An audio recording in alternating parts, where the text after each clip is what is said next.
11. Are fake menaces being promoted? We were regularly told by the press of various cults which are supposedly sweeping the country, capturing countless numbers of youth, fleecing people out of money, and generally creating problems. Among these groups regularly attacked are the Unification Church, or Moonies, the Church of Scientology, and Hare Krishna.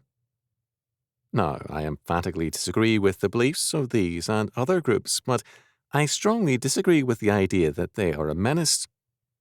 First, in spite of the exaggerated reports about these people, they are numerically small. The Moonies in the United States number about 7,000.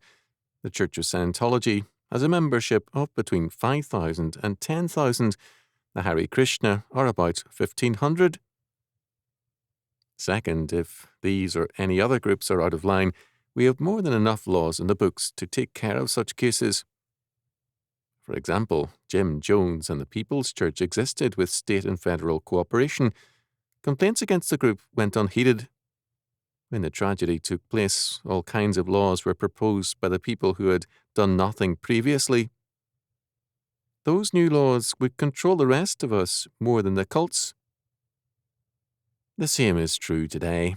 A number of states are framing legislation to control the Moonies and others. These proposed laws are so worded that they would easily control the rest of us. But this is not all. All too often, the courts have permitted the kidnapping and deprogramming of members of these cults. I would consider it a tragedy if a member of my family joined the Moonies, but would that make it right for me to have him or her kidnapped? We are now seeing people kidnapped for turning Christian, using the same legal precedents. Will we see people kidnapped in the years ahead for turning Democratic or Republican? In other words, if we use the law to punish dissent, we are outlawing freedom. A free society requires the possibility of people doing some foolish things. The freedom to make mistakes is an essential part of freedom. While sin is anathema to God, God allows us the option of sinning. He does not alter the fact that sin is sin, but neither does he try to make it impossible for us to sin. What some people are trying to do is to be wiser than God.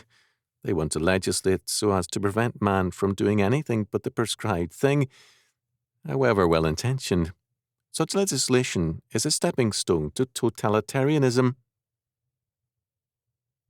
Freedom does mean that things we disagree with and even regard as evil can exist, but freedom also means that truth and man alike have an opportunity to grow and develop.